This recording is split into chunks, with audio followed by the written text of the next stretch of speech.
तो हेलो दोस्तों, कैसे हो? उम्मीद करते तो बहुत ही अच्छे हो। तो दोस्तों, आज की क्लास से हिंदी का चैप्टर लाया हूँ 9। जन जन का चेहरा है।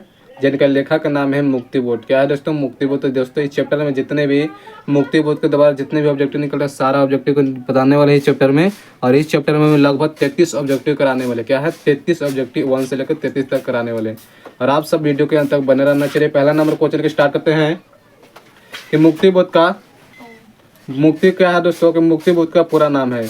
मुक्ति बोध का पूरा नाम क्या है? तो गजनानन मानव मुक्ति बोध हो जाएगा। इसका आंसर सी हो जाएगा।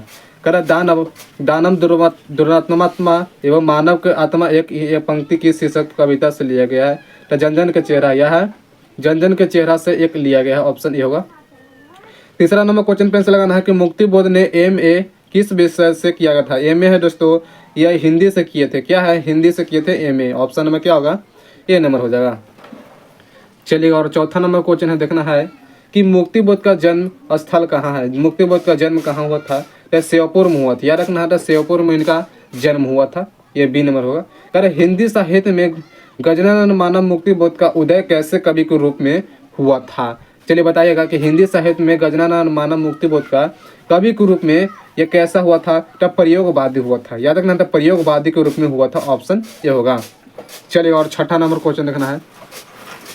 अरे काठ का सपना किसके द्वारा लिखी गई है? तो काठ का जो सपना है, हमारा लेखक का नाम है गजानन मानव मुक्ति बोध के द्वारा लिखा गया है। क्या है? काठ का सपना गजानन मानव मुक्ति बोध के द्वारा। जन जन का चेहरा शीर्षक कविता किसकी रचना है? चलिए, 7वां नंबर क्वेश्चन है। जन जन का चेहरा है, यह गजानन मानव मुक्ति बोध के द्वारा लिखा गया है। याद रखना, ऑप्शन बी हो जाएगा। 8वां नंबर क्वेश्चन पे लगाना क्या कर रहा है कि गजानन मानव मुक्ति बोध का जन्म कहाँ हुआ था? इनका जन्म दोस्तों श्योपुर के छत्तीसगढ़ में हुआ था। याद रखना है, श्योपुर के छत्तीसगढ़ में इनका जन्म होता। ऑप्शन नंबर सी होगा। कारण मुक्ति बोध ने किस विश्वविद्यालय से MA किया था? 9वां नंबर है, जो मुक्ति बोध ने कौन से विश्वविद्यालय से MA किया था? तो वह है नागपुर के विश्वविद्यालय से। नागपुर के विश्वविद्यालय से जो MA किए थे। ऑप्शन डी हो जाएगा। 10वां नंबर के मुक्ति बोध ने नागपुर से निकलने वाले किस पत्र का संपादन किए थे? जो नागपुर से विश्वविद्यालय से MA किए थे। और कह रहा है कि मुक्ति बोध ने क्या हो जाएगा इसका दोस्तों? मुक्ति बोध कि नागपुर से निकलने वाले किस पत्र को संपादन किया था? तो वह है नाग नया खून का। नया खून का जो संपादन किए थे कौन? मुक्ति बोध ने। चलिएगा, देखना हो 11 नंबर क्वेश्चन पे लगाना। देखिएगा दोस्तों, कह रहा है कि मुक्ति बोध ने दिग्विजय महाविश्वविद्यालय राजानंद गांव के प्रधान के पद पर कब से काम करना प्रारंभ किया था? कब से कब ये काम किए थे? तो 1998 ईस्वी से काम किए थे। 1998 से। मुक्ति बोध ने नागपुर के प्रकाश तथा सूचना विभाग में किस रूप से नौकरी की? मतलब दोस्तों, जो मुक्ति बोध है नागपुर के प्रकाशन तथा सूचना विभाग में यह पत्रकार के रूप में काम किए थे। पत्रकार के रूप में यह काम करे थे। ऑप्शन ये होगा। मुक्ति बोध के निराला किस तरह के कवि है? मुक्ति बोध के दोस्तों निराला है, पर क्रांतिकारी है। इसका सी नंबर हो, क्रांतिकारी। चलिएगा, और 14 नंबर क्वेश्चन है कि मुक्ति बोध की कविता संग्रह का नाम है। चलिएगा, 14 नंबर है कि मुक्ति बोध की कविता का संग्रह का क्या नाम है? तो चांद का मुंह टेढ़ा है। चांद का मुंह टेढ़ा मुक्ति बोध के द्वारा है। कह रहा है कि 15 नंबर कि नील नदी अमेजन मिसौरी में वेदना से गाती हुई बहाती हुई जिंदगी की धारा एक है। यह पंक्ति किस शीर्षक कविता में बतलाया गया है? यह है दोस्तों जन जन का चेहरा एक है। ऑप्शन सी होगा। मुक्ति बोध के अनुसार ज्वाला कहाँ से उठती है? मुक्ति बोध के अनुसार ज्वाला जनता से उठती है। ऑप्शन सी होगा, जनता से उठती है मुक्ति बोध के अनुसार। चलिए, और 17 नंबर क्वेश्चन लगाना है। 17 नंबर क्वेश्चन पर लगाना है कि अज्ञे द्वारा संपादित तार सप्तक के एक कवि के रूप में कौन सामने आए? अज्ञे द्वारा संपादित तार सप्तक के एक कवि के रूप में सामने आए थे मुक्ति बोध। गजानन मानव मुक्ति बोध में आए थे सामने। ऑप्शन सी होगा।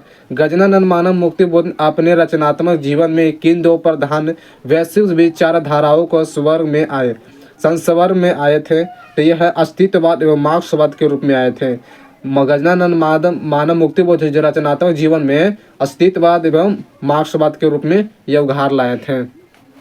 19 नंबर क्वेश्चन पर लगाना है दोस्तों। कह रहा है कि किन्होंने प्रायः लंबी कविताएं ही लिखी? किन्होंने प्रायः लंबी कविताएं ही लिखी? यह कहानी है गजानन मानव मुक्ति बोध के द्वारा बताया गया। कौन सी रचना मुक्ति बोध की है? चलेगा 20 नंबर 20 का कौन सी रचना मुक्ति बोध की है? तो यह है दोस्तों मुकुल। मुकुल हो जाएगा, ऑप्शन डी होगा जो गजनानंद मानव मुक्तिबोध के द्वारा लिखा गया है। एक साहित्य की शायरी किसकी रचना है, चलिए बताइएगा। एक साहित्य की शायरी है यह मुक्तिबोध के द्वारा लिखेगा, ऑप्शन नंबर सी हो जाएगा। मुक्तिबोध के पिता का नाम था, चलिएगा 22 नंबर है, मुक्तिबोध के पिता का नाम था माधवराज मुक्तिबोध। माधवराज मुक्तिबोध, मुक्तिबोध का पूरा नाम था, यानी कि पिताजी का नाम था। 23 नंबर है 33 का, कौन सी रचना मुक्तिबोध की है, चलिए 33 के आंसर लगाना है।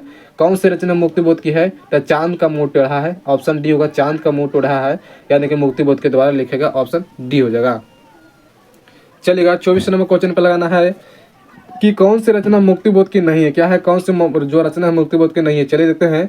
नई कविता की आत्म संघर्ष, बिहार का पुण्य मूल्यकान, कामयानी एवं पुनः विचरान, या पूरी यानी भूरी भूरी खाग धूल, मतलब खाग धूल, ये कौन सी रचना है मुक्तिबोध की नहीं है, तो बिहारी, क्या है दोस्तों, बिहारी पुनः मूल्यकान, ऑप्शन नंबर बी हो जो मुक्तिबोध की नहीं है। मुक्तिबोध किस सप्ताह के कवि है, तो ताड़ सप्ताह के कवि है, ऑप्शन ए होगा। गजनानंद मानव मुक्तिबोध का जन्म कब हुआ था, इनका जन्म दोस्तों 13 नवंबर 1917 में, बताइएगा 13 नवंबर 1917 में इनका जन्म हुआ था।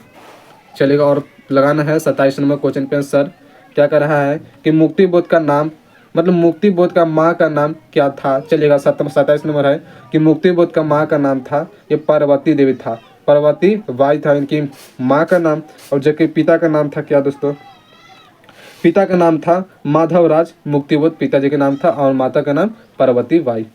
28 नंबर 28 का कि मुक्तिबोध ने किस संपादन किया था, मुक्तिबोध का संपादन था, तो यह नाया खून है दोस्तों, यह मुक्तिबोध के द्वारा लिखा गया है। कौन सी कृतियाँ मुक्तिबोध की है, तो चांद का मुंह टेढ़ा है, चांद का मुंह टेढ़ा है, रास्ता इधर से है, यह भी है, खंडिता भी है, द्रौपदी भी है, लेकिन कौन सी जो कृति मुक्तिबोध की है, तो चांद का मुंह टेढ़ा है, ऑप्शन ये हो जाएगा, सही हो जाएगा। कर रहा है 30 नंबर देखना है कि जनजन का चेहरा एक का रचनाकार है, जनजन का चेहरा का रचनाकार कौन होते, गजनानंद मानव मुक्तिबोध, ऑप्शन ए हो जाएगा। और 31 नंबर क्वेश्चन पर लगाना है आंसर कि मुक्तिबोध का कविता है, मुक्तिबोध कविता है, मुक्तिबोध का जनजन का चेहरा कविता है, ऑप्शन नंबर बी हो जाएगा। 32 नंबर है कि नए साहित्य के सौंदर्य शास्त्र का लेखक है, नए साहित्य के सौंदर्य शास्त्र का लेखक कौन है, मुक्तिबोध है, ऑप्शन नंबर बी हो जाएगा। चलिएगा और लास्ट क्वेश्चन है 33 नंबर वीडियो का लास्ट क्वेश्चन कि कामयानी का पुनः विचरान का रचयिता है, कामयानी का रचयिता कौन है, यह मुक्तिबोध है, ऑप्शन नंबर सी हो जाएगा, ठीक ना। चलिए और मिलते हैं अगले वीडियो सर। इस चैप्टर का जितने भी ऑब्जेक्टिव निकला 33 को, 33 से ऑब्जेक्टिव करा दिए हैं, ठीक ना। और आप सब चैनल पर नए हो तो चैनल को जरूर सब्सक्राइब करना है और वीडियो को लाइक जरूर करना है। मिलते हैं नेक्स्ट वीडियो के साथ, थैंक यू।